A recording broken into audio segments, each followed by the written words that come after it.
No! He got away. We have no idea where he's at. He killed 6 of our agents. Yeah, the kind of... What? No, he didn't have a Terran Combat Master 2011. I mean, it was a 2011, but it was for sure a knockoff.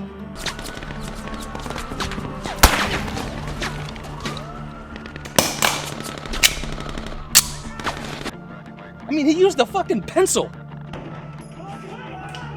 Not the chode. Seriously, I'll get back to you when I have more information on the scene.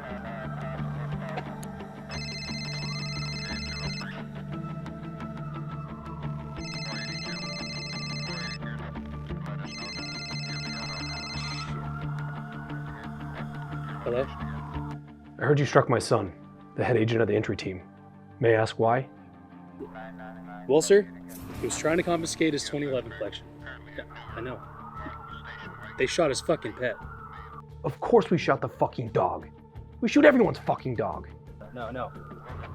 It wasn't a dog, sir. It was a squirrel. It was Peanut, sir. Peanut? That fucking squirrel from TikTok?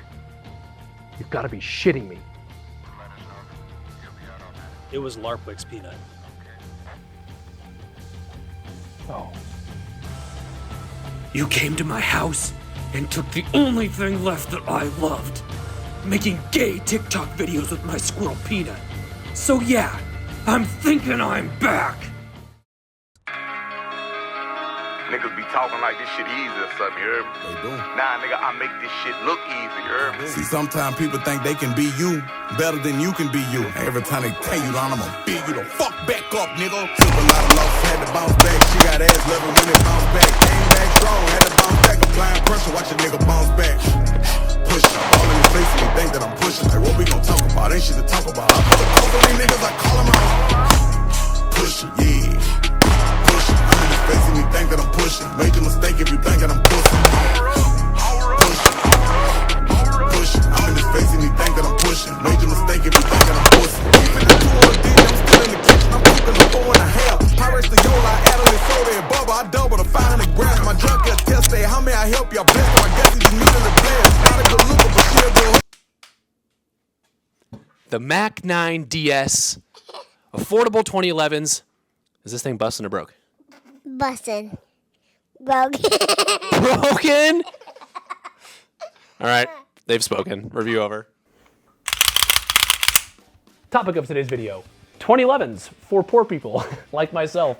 Said this is the Military Armament Corporation or Mac DS9. It is a double stack 9mm 2011 style pistol. It basically is a knockoff of a Staccato.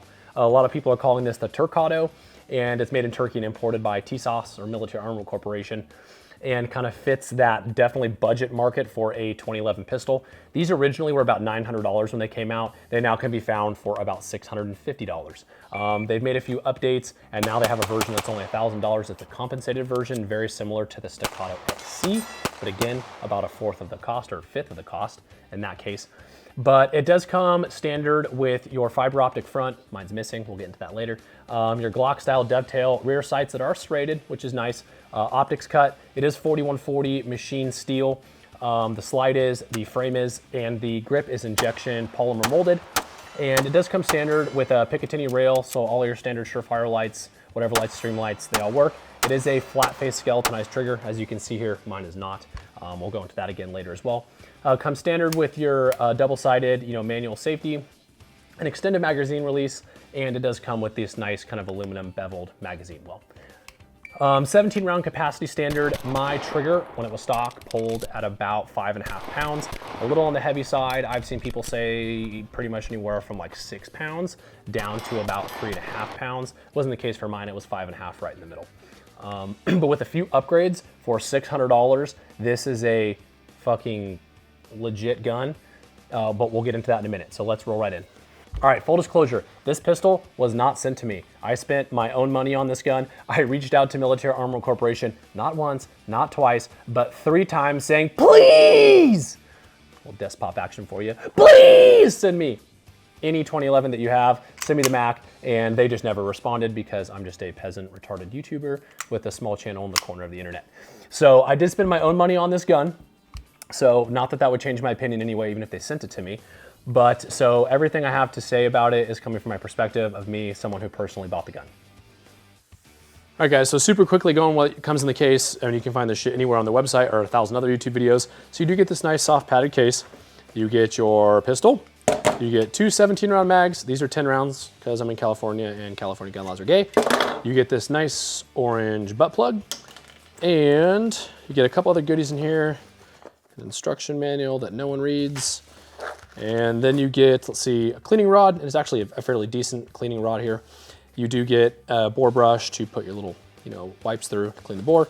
And then it does come with the bag with all of your mounting screws for the optics plate. Comes with your 2 Allen keys for all those different screws, and then does come with your guide rod disassembly tool in the bag as well. And then this is just the standard optics plate I have here. You can see it was on there originally, and it's just the one with the rear iron sight. All right, guys, I want to go over the ergonomics and the design of this now $600 pistol, kind of everything you're getting, and small changes you can make along the way to make this shoot extremely well. So first things first, so notice on here, I do have Talon grips. These were $25. I also did tape down the grip safety, but I'll get a little bit more into that in a minute. The grip texture out of the box sucks, and I'll roll in some B-roll here in a second. I did take it to the range before I did any upgrades on this pistol at all. I did put 1,000 rounds through it. So the grip texture, it just wasn't aggressive enough. If you do your part, you can still shoot the gun well.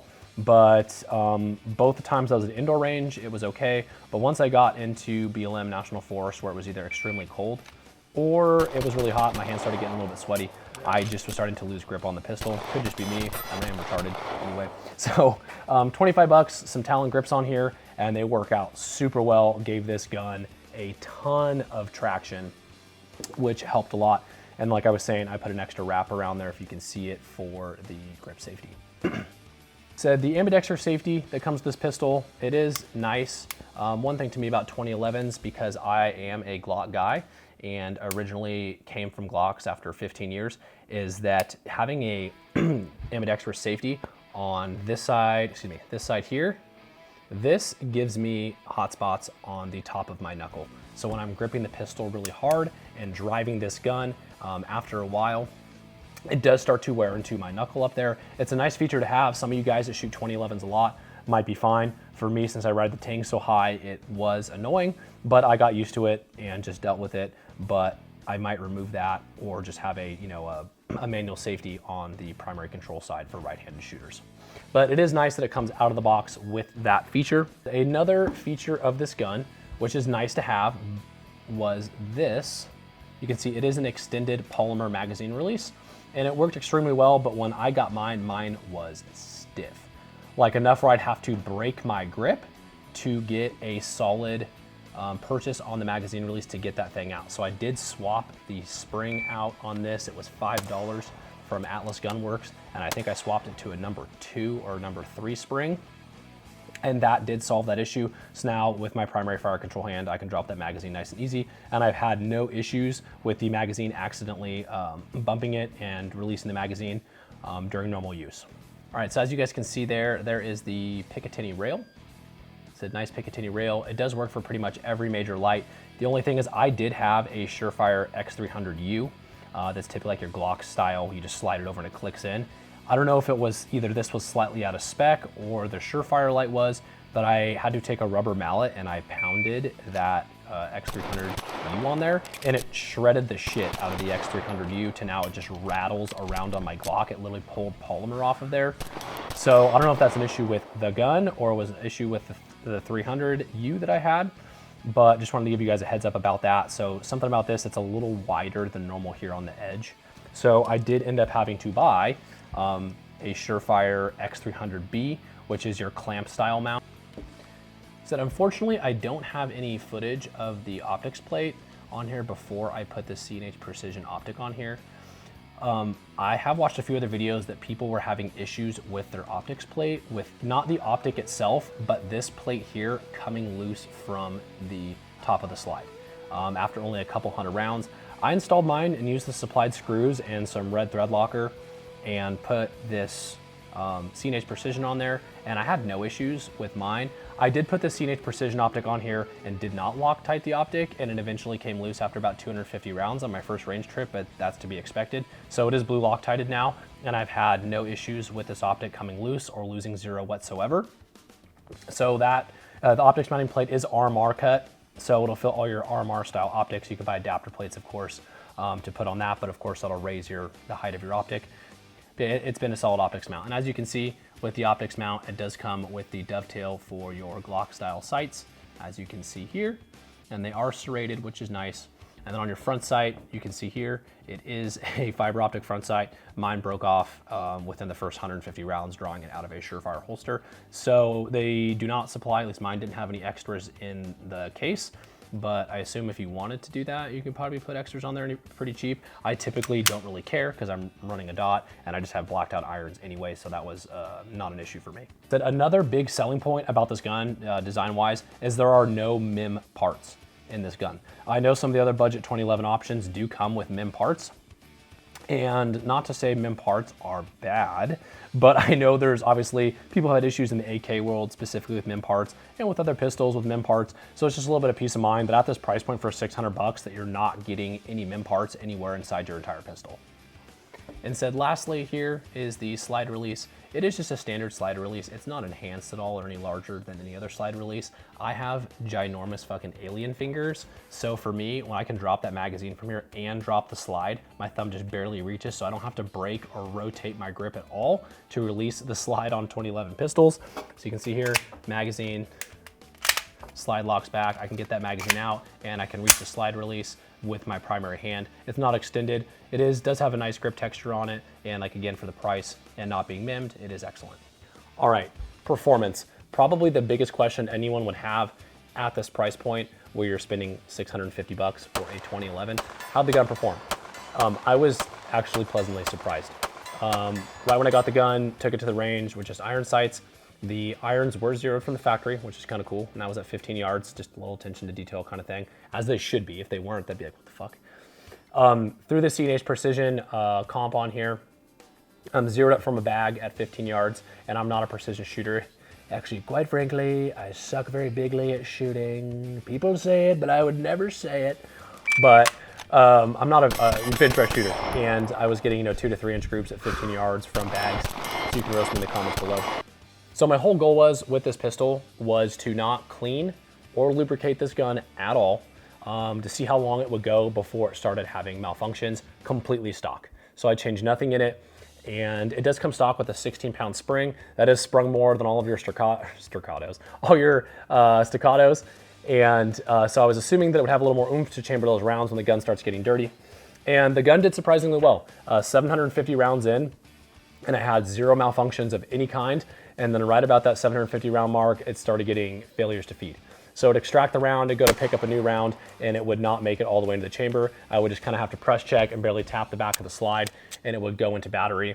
But that was happening every 2 to 3 rounds. So at that point, at 750 rounds, I was up in the mountains. I did break the gun down. I am a retard. I forgot to bring the disassembly tool for the recoil spring to get the recoil spring out of the gun. So I just took the slide off the frame, put a couple drops of lube where I could, put the gun back together, and it went back to running 100%. That was at 750 rounds. I am now at 1,500 rounds, and I still have not lubed or cleaned the gun again. I was just out last weekend and put another 300 rounds through it, and it's run flawlessly. And you can see it's pretty much bone dry right now, if I can get that to focus.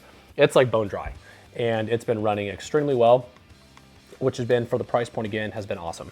All right, recoil management for this gun with the stock 16-pound spring, it was oversprung, in my opinion. So every time the gun cycled, came back on target, I would visually see my dot dip below the target, and the front end of the gun would come down. So like I said, I went through 1,000 rounds like that before I changed anything. I did switch out the springs in here to I believe, a blue 11-pound spring from Atlas. So I went from a 16-pound spring to an 11-pound spring, and now the thing is a laser beam. It pretty much comes right back on target, doesn't drop below, doesn't go above, pretty much. The dot barely even leaves the C-zone steel at 10 yards. So that's been awesome. And just again, going over reliability, the gun has been 100% reliable until it gets to the point where it's too dirty. So for a $600 gun, Just make sure you keep them on your maintenance. At least put a couple drops of oil on there. Actually, now I'm saying this out loud, I still have never cleaned this gun. Never cleaned it. 1,500 rounds, never cleaned it. I've just relubricated it one time at 650 rounds, and I got it real wet though. I lubed it up from top to bottom. And it's been running great. All right, now let's break this down into some simple pros or cons.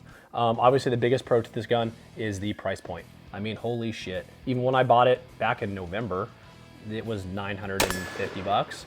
And I was trying to get the video out in December, but life happened. But now this gun is $650. So the price point on this for a 2011, for the reliability and kind of the experience I've had with it, has been awesome. Of course, another pro of all 2011s is magazine capacity. I mean, it comes standard with 17 round Office 7 California, so mine are pinned. They're pinned. No, I'm kidding, they're pinned. They come standard with 17 round capacity, or obviously you can get your Staccato magazines, and these are Gen 3s, and they do 20 round capacity. But 2011s are known for that. They just have excellent magazine capacity. And obviously Ergos, everyone loves, and everyone already knows about 2011s. The Ergos, in my opinion, are excellent. I'm so used to shooting Glocks. It took me a while to get back to this, but after quite a bit of dry fire, it does point much more naturally than a Glock does for me. And just the grip angle, actually the circumference of the grip, it just kind of fills up my hand more. I have fucking alien fingers, so it feels more comfortable to get my hands wrapped all the way around this grip. So the Ergos are excellent. And obviously, comes optics cut with the Picatinny rail. I mean, at the price point again, definitely another pro. And another thing is that at this price point that you're getting the gun at now, especially with another maybe $300 at most, maybe 250 bucks, you can get this gun down to a 3.5 pound trigger pull with an excellent feeling grip, with in my opinion, a better trigger shoe and a little bit softer magazine release and a softer recoil spring, and get this gun to run extremely well for under $900. I have friends, like I said, that have Staccatos and Nighthawks, Staccato XCs, Atlas guns, Staccato Ps, and all of them that shoot this, I mean, you can tell that it's a budget 2011. I mean, if you can hear good, a little bit of rattliness and some metal shavings on the inside, but for $600, it has been a shooter. It has been an awesome gun, and it definitely has increased my capabilities as a shooter, shooting especially at distance and for kind of precision and speed. All right, so now into some cons. Of course, every gun has a con in my opinion, but when you're spending $600 on a 2011, there's gotta be some cons with it too, right? So everything can't be perfect. And the biggest con right now is there's just something in the back of my mind that is saying for $600, like, can you trust it with your life? And a gun in this category, in my opinion, this is a range toy and a competition gun. This is not a carry gun. This is not a duty gun. I would not trust my life to this gun, even though it's had no issues. I don't know why that is, but I know some of you guys probably feel the same way. You're like, I just couldn't do it. Like, I'd rather carry a Glock because that thing's gonna go bang every time you pull the trigger, no matter how much lint, bullshit, mud, crap is in there. And I have had a few small things pop up on this gun where I'm kind of like, and I'll show you right now. All right, so first things first is the fitment of the gun. As I kind of showed earlier, if I can try to get near my microphone, you can hear a bit of rattling in there. Now that's bound to happen with most steel frame guns when you put thousands and thousands of rounds through them. This only has 1,500 rounds through it, and within the first 500 rounds, so back of the slide, one of the first things that I noticed after about 500 rounds is I could see metal shavings coming out between where the frame and the slide meet. I could wipe it with my finger and it was metallic-y, and there were some metal shavings that were coming off. So obviously there was a little bit of fitment of kind of the gun just breaking in. Potentially could be normal, but the more I shot it, the looser the gun got. And I'll break the gun down and kind of show you guys the interior real quick, or the inside of the gun. The thing is the ejector. So the gun has been 100% reliable, but when you look at the injector with the slide off, there is I could put a piece of paper through it, it's so thin, but there is a slight gap where the ejector meets the frame of the pistol. It's not moving at all. There's no extreme wear on the ejector anywhere, but just the fact I can see light through it, it might be a slight fitment issue. And so that also kind of causes me to give pause to if I would ever want to like have this as a, you know, a carry gun or like on my nightstand. It's just another one of those little things at this price point you kind of just got to deal with. So from the factory, the gun is oversprung. It came with a 16-pound spring, and in my opinion, I mean, yes, it probably aided in reliability, but every time I'd fire, like I said, the gun would overdrive and go down below the target. It was too sprung, but that's an easy fix. I mean, the spring kit I think was 25 or 30 bucks, and I threw an 11-pound spring in there. There's dudes on the internet that are saying anywhere from like 9 pounds, which would be like, in my opinion, too light for reliability, up to 13 pounds, and they're having success with theirs. But mine with the 11-pound spring in here has been 100% reliable since I swapped that out at 1,000 rounds, and I had another 500 rounds on it, and it's been 100% reliable without being cleaned or lubricated. And another thing is just the grip texture. The original grip texture sucks. Immediately when you get the gun, you'll hold it, even when you're feeling it in the gun shop, and be like, yeah, that sucks. But you can either spend, which I don't know why you do this, you know, $300-400 and buy a new grip module for this gun to put on, or just spend the 25 bucks and get some Talon grips and just wrap this thing up. And now it's super aggressive. And like I said, this is not a carry gun for me. It's a competition and a range toy. So it's mostly in a Safariland holster. And so it doesn't bug me at all. And I can get an extreme grip on this gun. So when I'm like in a firing position, this gun does not move whatsoever at all. And you can remedy that for cheap. Last thing was the trigger. My stock trigger was 5.5 pounds, and it was the flat face trigger. For me, like flat face triggers, I have in my ARs, but for some reason in pistols, I'm just not a fan of flat face triggers.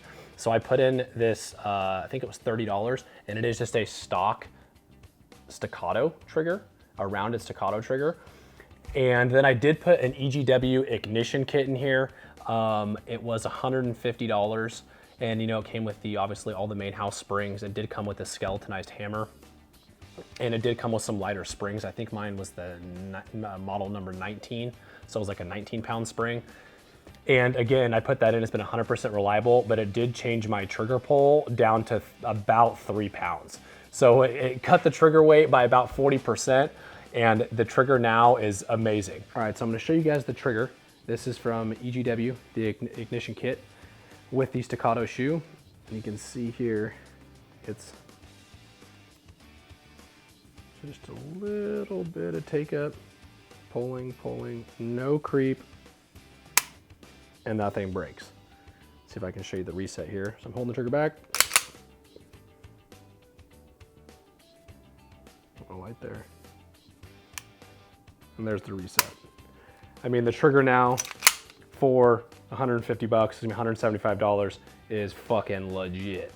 So in grand total, if you buy this gun for $650, and you spend $250 on parts, you now have a $900 gun with a 3-pound trigger pull that tracks on target after you fire. Your dot barely moves.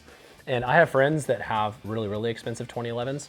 And obviously this comes down to shooting and training and dry firing and all that. But without shooting, some of them with this, you know, basically $900 range toy. So if you're new to 2011s or looking to get into 2011s, this might be a great jump off point.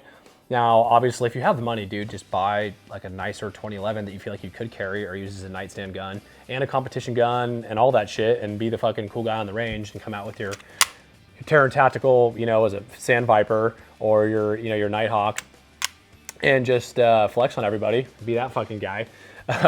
But this is a great jump off point. So I would highly recommend looking at this gun over some of the other entry-level 2011s on the market. And especially now they have the compensated version that's $1,000, and you spend another 250 bucks on parts. I mean, you have a $1,300 gun that I'm assuming, obviously because it's comped, would shoot fucking amazing. And don't buy a Springfield Prodigy. I mean, they're $1,500, and you guys have seen it, especially the comped one now. Almost every video I see out there, people are just having issues left and right with their Springfield Prodigies. I know you can obviously spend money on parts and enhance that gun and make it run better, but you don't have to, and you don't have to do anything to this gun. It runs reliably out of the box, and you're just enhancing it at a cheaper price point. So if you're gonna jump off, walk away from the Prodigy, pick this up at your local LGS, feel the gun out, and seriously consider it if you are looking to get into the 2011 game on a budget.